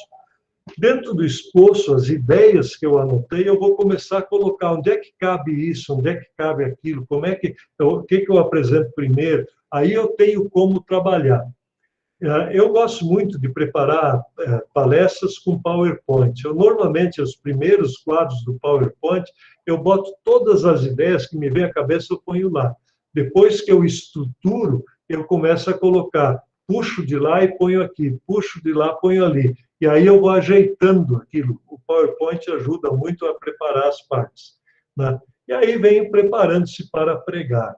Como o texto se aplica à minha vida? Sou o primeiro ouvinte da pregação. É interessante isso, né? Isso mexe comigo, né? O que eu estou dizendo? Eu acho que é assim mesmo. Por exemplo, se eu vou falar sobre adultério, né? Mas eu sou adúltero, né? Não, nunca tive relação sexual com outra mulher. Tudo bem, mas é isso que é adultério? Então, o sermão é só para os caras que já tiveram relações sexuais fora do casamento, ou o adultério é além disso? Será que eu também não sou o cara que gosta de olhar de vez em quando um filmezinho proibido para ver como é que é a coisa, né? Eu acho que todo mundo já olhou algum filme desses, né? Depois que eu tive meus filhos, eu disse, se fosse minha filha, aquela atriz, como eu ia ficar envergonhado disso? E eu estou olhando da filha do outro, e eu estou achando que isso eu posso fazer. Olha, aquilo, eu fiquei com vergonha do que eu estava fazendo. Veja como o texto começa a se aplicar a mim. E aí eu digo, puxa, como é que eu vou? Não preciso fazer uma confissão de fé, de pecados diante dos outros, as minhas fraquezas, mas eu vou ter o sentimento, o feeling de que aquela palavra... Agora, qual é a solução? A solução é eu massacrar, para dizer, gente, quando isso pega na gente, olhem para Jesus, né? Peçam perdão, corrijam a vossa vida. O seu amor cobre multidão de pecados, e ele dá força para eu vencer isso. O problema está em mim, a minha carne é fraca. Então, como é que eu venço isso? E aí eu vou ter empatia com o meu ouvinte. Ele se aplica também da mesma forma à vida dos ouvintes, né? Então, esse exercício, como é que se aplica a mim aquele texto? Para eu não ser simplesmente um cara que fica aí tocando a lei em cima dos outros, marreteando em cima dos outros, com tanta força que se pegasse em mim, eu era o primeiro a morrer, né? Eu acho que o pecado tem que mostrar que ele mata mesmo, mas nós somos pregadores do Evangelho. Aí vem o Evangelho que mostra a solução. E o nosso mundo precisa desse Evangelho. Às vezes a pessoa já vem com a lei até massacrando ele, por isso que ele procura a igreja. E eu preciso levar esse ouvinte que a lei faz o efeito, o Evangelho, que ele só vai encontrar na pregação. E aí eu olho como esse assunto está presente na liturgia, nos hinos, nas orações, e eu completo, né, essa pregação litúrgica que eu tenho no exercício, né, da minha pregação. Então, vamos interromper aqui e vamos lá. Agora nós temos tempo para conversar. Deixa eu ver. Voltamos todos à telinha, tá certo? Então, vamos lá. Agora, para a segunda parte, até já tem um cara inscrito. A mesma pergunta, o que chamou a atenção para você nessa segunda parte da preparação da pregação? O que chamou a atenção? Vamos lá. Vamos lá para Amapá, Macapá, com o pastor André Plummer. Cadê o André? Bom dia, tudo bom? Bom dia. Professor, eu tenho uma pergunta, não sei se... Acho que cabe, porque eu tenho essa dificuldade, às vezes, quando eu vou utilizar a MTNH ou qualquer outro livro de estudo. E a minha pergunta é, se tem uma lógica, né, na elaboração dos comentários dos versículos, porque tem alguns textos que os versículos são todos eles comentados na sequência, um exemplo, né? E tem outros que tem alguns textos mais complexos, mas a gente percebe essa lacuna, né, nos comentários. E aí eu já tive, digamos assim, peguei Bíblias editadas pela Sociedade Bíblica, aí eu pego que nem a Bíblia Nova Jerusalém, né, aliás, Bíblia de Jerusalém, e parece que a coisa é meio combinada, assim, digamos, em termos de comentários, né? Não muda. Aqueles versículos que eu não acho nas edições da SBB, eu não acho nas outras edições. E a pergunta não sei como é que é coordenado, se é digamos, o tradutor que conduz a tradução, que toma as decisões, ou se tem uma equipe editorial que acaba escolhendo os versículos a serem comentados. Como é que funciona? Você pode comentar alguma coisa nesse sentido? Posso. Olha, normalmente, a questão da organização do material de estudo é uma questão do autor ou dos autores, né, do comitê editorial, que faz isso. Claro que o editor, né, o editor tem um papel importante, porque às vezes vem uma Bíblia de estudo e o editor tem lá o que vai entrar, o que não vai entrar. Eu acho que não, ninguém deve sair comprando Bíblia de estudo a rodo para ter bastante Bíblia de estudo na estante. Não resolve nada. Então, como em tudo na vida, o recurso é escasso, então vamos gastar o dinheiro num negócio que vale a pena. Agora, a minha recomendação de Bíblia de estudo, que eu sempre faço, é o seguinte: eu acho que muitos de vocês têm essa Bíblia de estudo Almeida, né? Pode ter outra capa, não olhe a cor da capa, porque isso vai variando.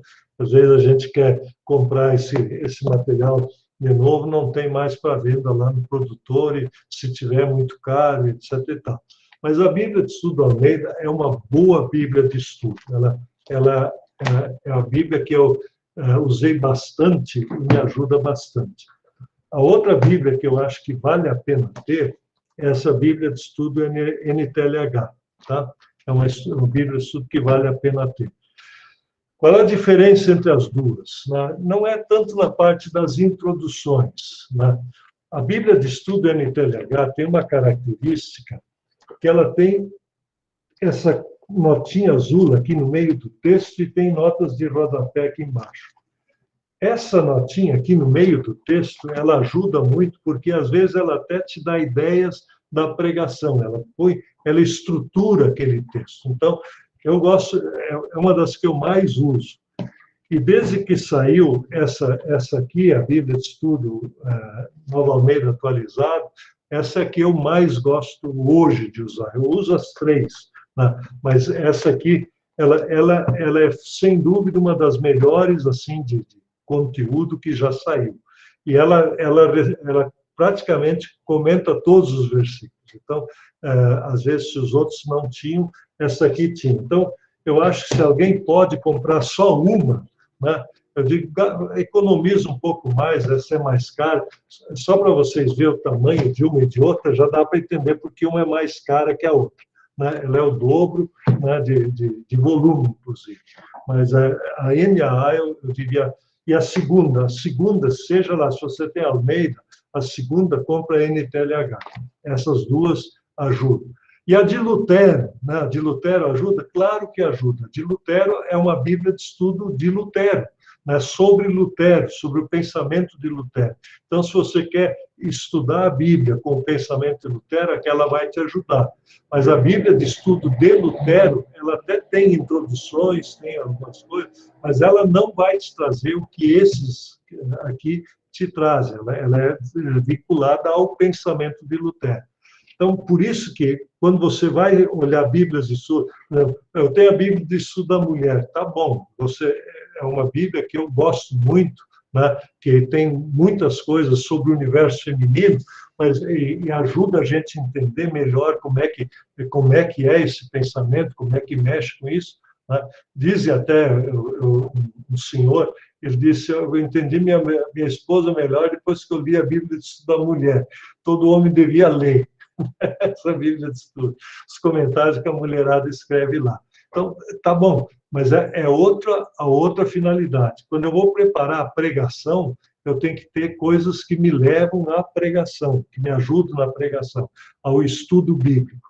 Então, é isso, eu acho. Né? E, às vezes, não tem a resposta, porque as perguntas que o autor ou os autores tentaram responder não são nossas perguntas. Né? Ele não pensa que todas as coisas que eu estou pensando. Então, aí, de novo, essas minhas perguntas, eu tenho que achar a resposta, às vezes, não está pronto ali.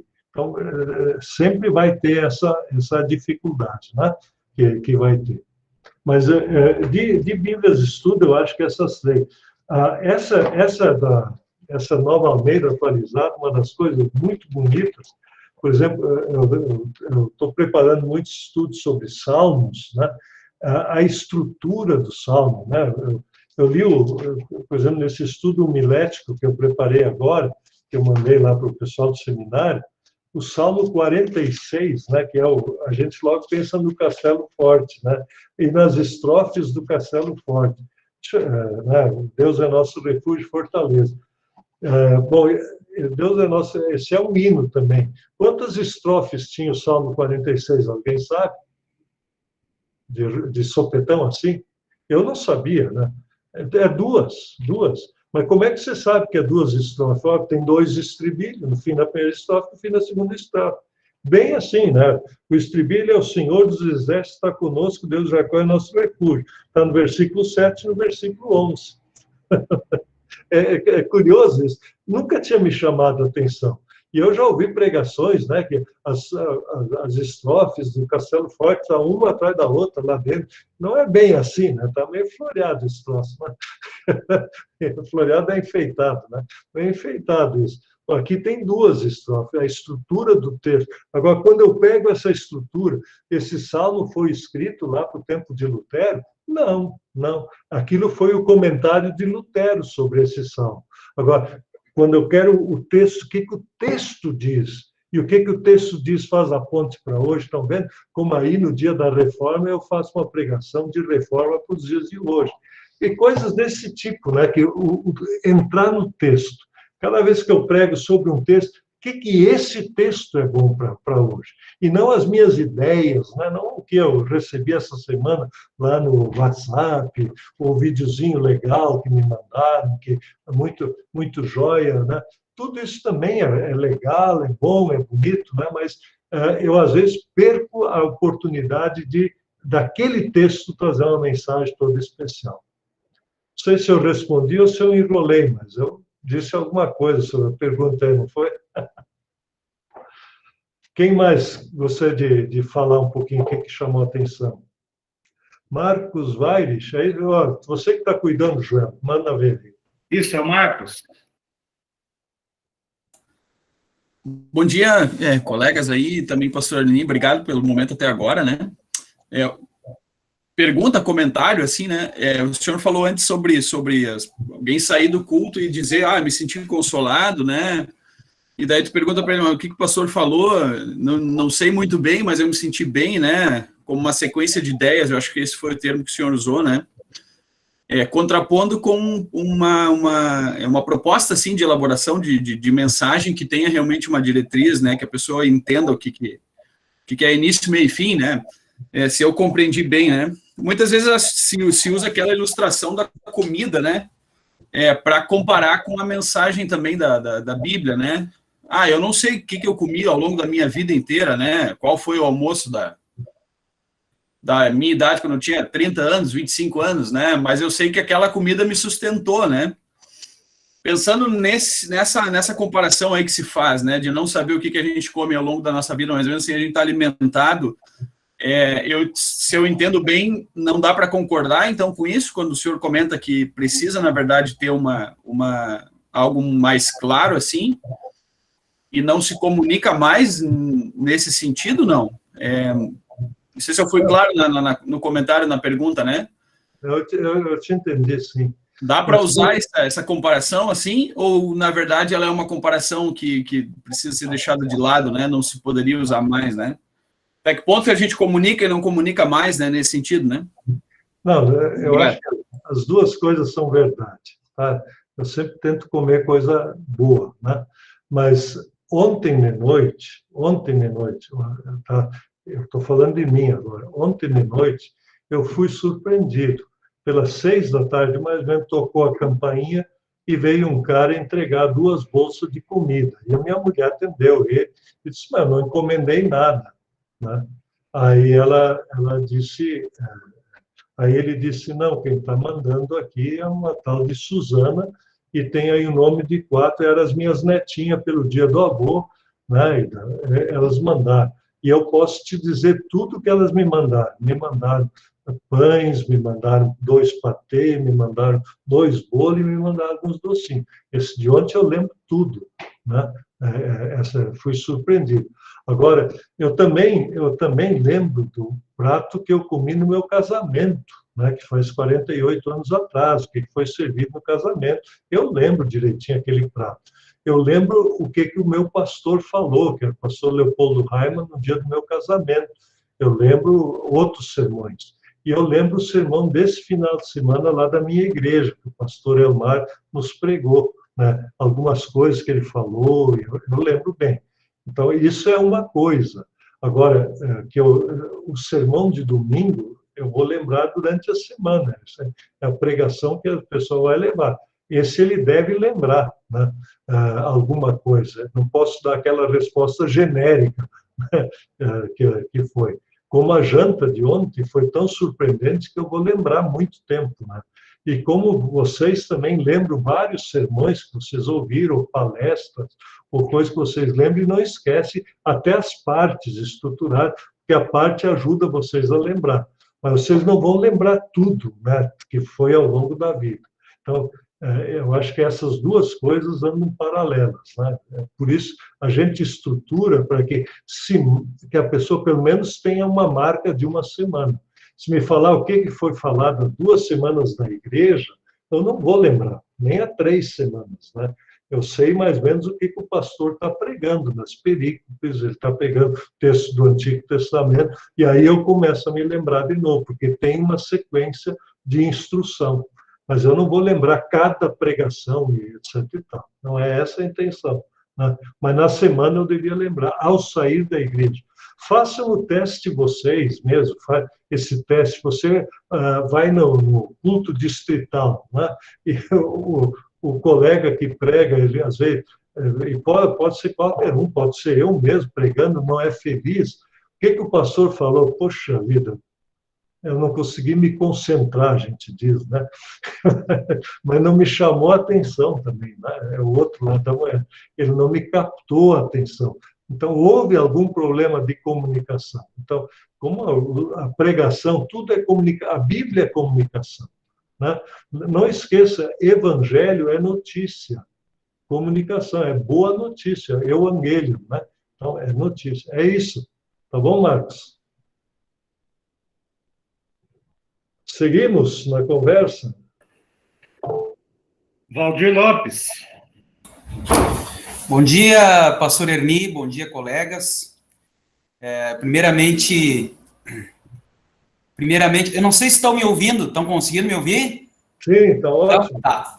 Meu microfone tinha dado um problema antes. Não, eu ia comentar o seguinte, né? Primeiramente, agradecer, né, pastor Erni, pela sua exposição, porque a gente vive uma era digital e de acesso às publicações que é muito grande, né? O nosso povo hoje tem Bíblia de estudo em casa, muitos têm.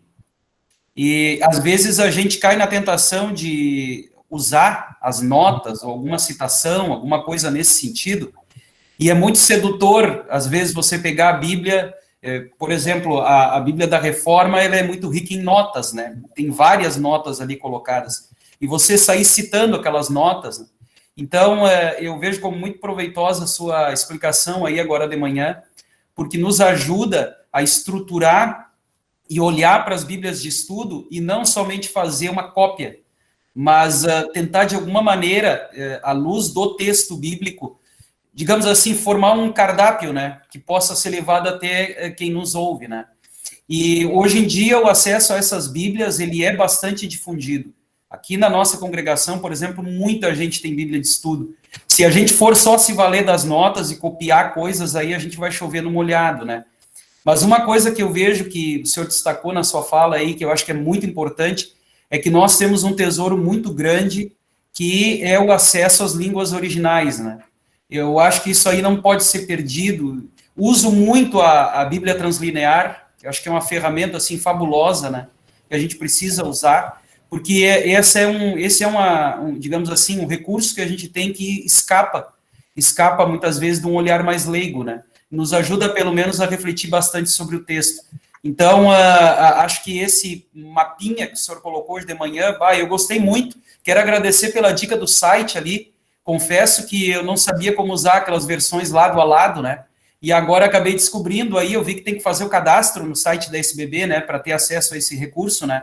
Eu antes abria o site, simplesmente copiava o texto bíblico ali, mas queria agradecer porque isso aí vai facilitar muito a vida para poder olhar as diferentes versões, compará-las, né, lado a lado, e todo digamos, esses recursos que a gente tem aí à mão, né. Então, muito obrigado por compartilhar conosco. Só reagindo um pouco ao que o Valdir disse, ensine as pessoas a usar esse site e o aplicativo, tem um aplicativo também, ensine eles. E a força disso, um número que eu fiquei extremamente admirado, né? no ano passado, o ano da pandemia, num parceiro nosso que faz também difusão de texto, provavelmente vocês têm um aplicativo, YouVersion, né? YouVersion. A gente é parceiro deles desde que eles começaram. Isso é vinculado a uma pequena organização dos Estados Unidos, e eles fazem isso gratuitamente. As sociedades bíblicas também colocam os textos lá nesse aplicativo, e manter isso é caríssimo, para estar sempre funcionando. Mas esse YouVersion, cada vez que você acessa, ali é por capítulo, né? Você não acessa o texto todo, você acessa, vem da nuvem um capítulo, baixa lá na sua tela. E aí você, provavelmente, aquele capítulo você leu, um trecho dele. No ano passado, só textos da Sociedade Bíblica do Brasil, essas versões que vocês conhecem, né? Só esses textos naquele aplicativo foram lidos 2 bilhões e 46 milhões de capítulos. É um número absurdo, né? 2 bilhões e 46 milhões de capítulos. Então, é uma coisa...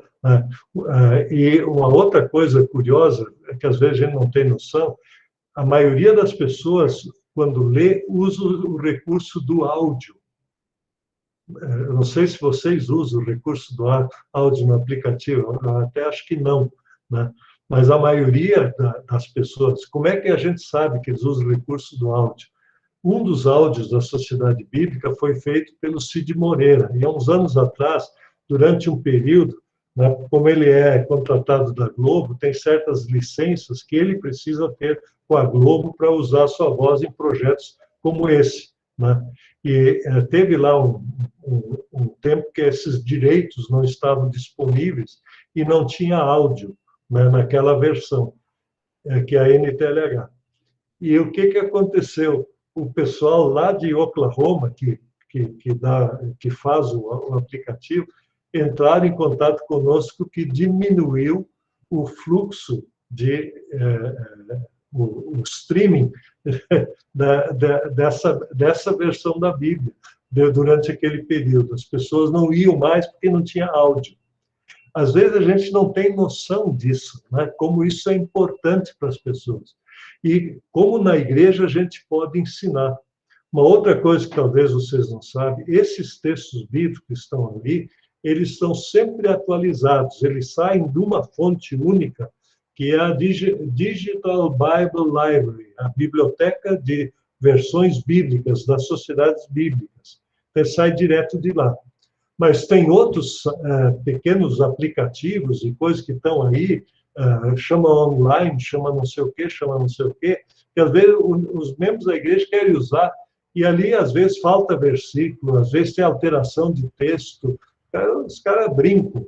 Aqui no Brasil tem uma versão bíblica, né, que é publicada, e o pessoal acha que é grandes coisas, de uma sociedade bíblica ibero-americana.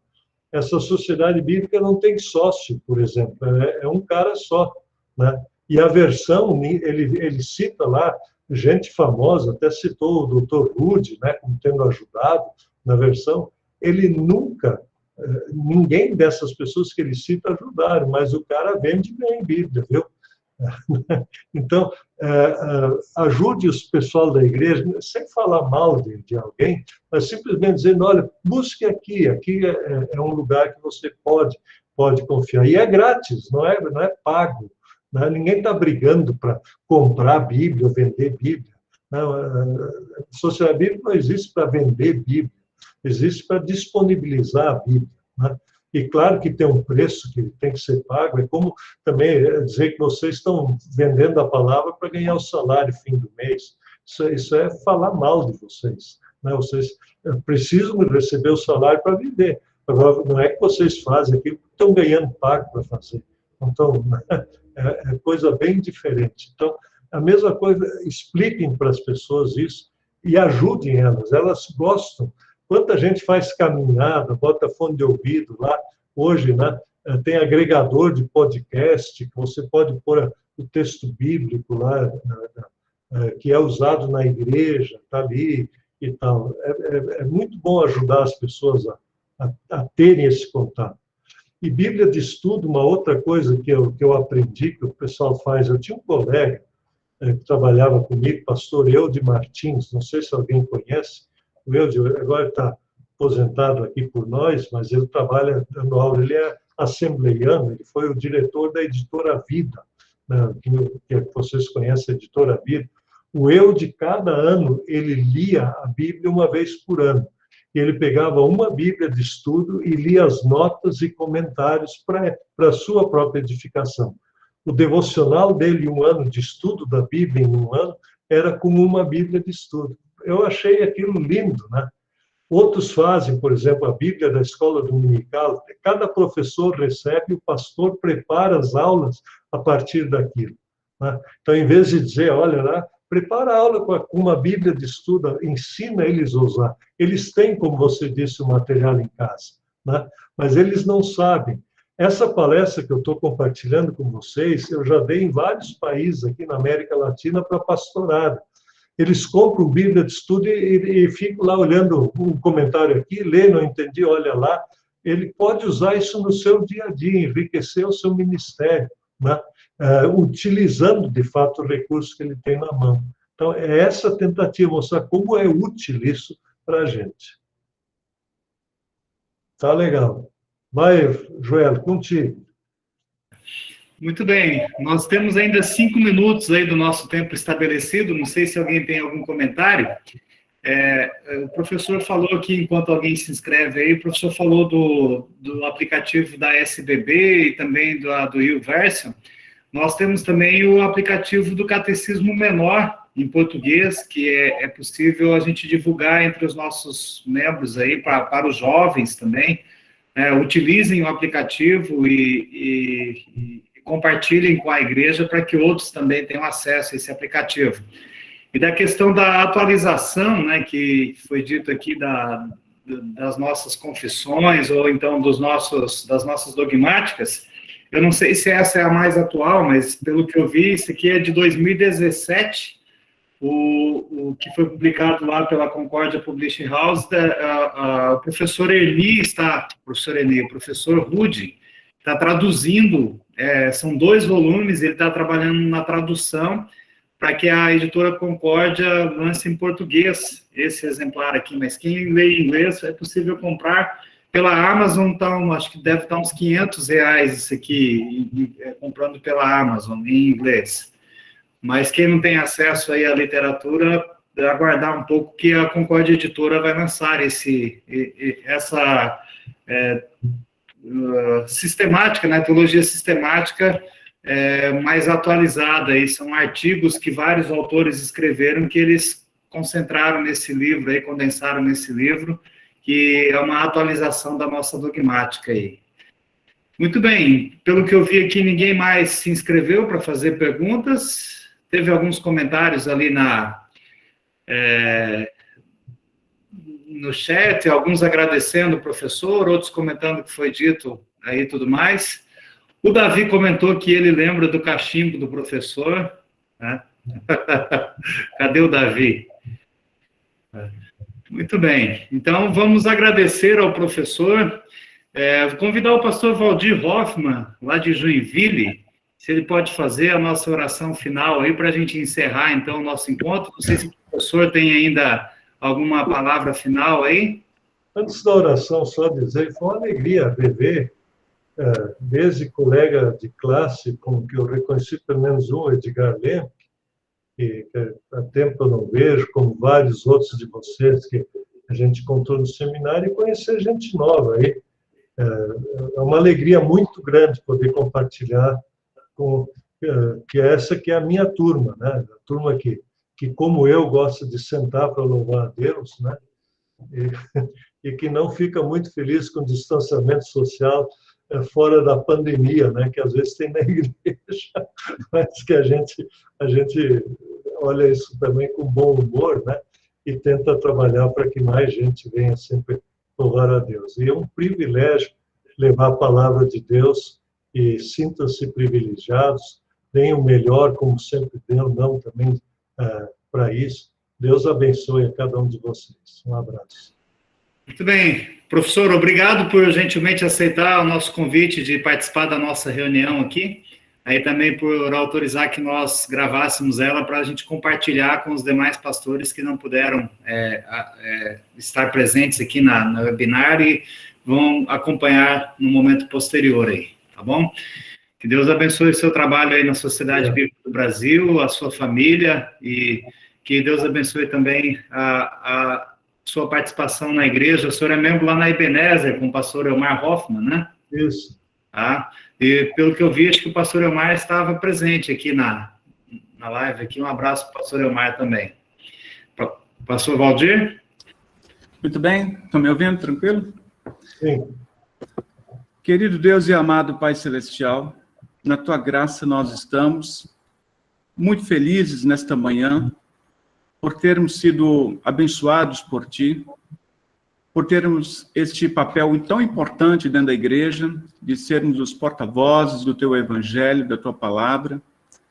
E nesta manhã, Senhor, ouvindo o pastor Erni, como melhor nós podemos nos preparar para levar este Evangelho, preparar nossas mensagens.